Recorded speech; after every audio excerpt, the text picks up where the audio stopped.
10 let naj bi bila primerna starost za prvo žepnino, torej zato, da vam starši vsak mesec ali teden namenijo določeno vsoto denarja in vam zaupajo pri tem, kako jo boste porabili.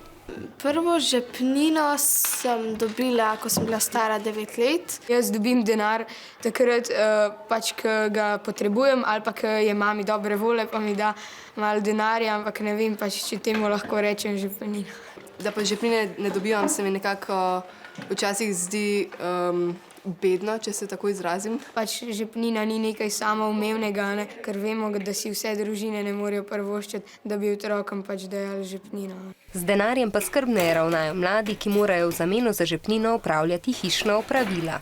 Ko sem bil majhen, sem tudi dobil denar za ta opravila. No, zdaj se mi žepnina sploh ne zdi več potrebna in je ne rabim. Denar dobim, če operem avto, ampak ponavadi je to nekako samoumevno že, da pomagam staršem doma, ker se mi zdi to prav. Dobim petko v šoli, potem mi dajo starši 5 evrov, če se mi zdi tako fajn, ker potem se tudi bolj trudim v šoli.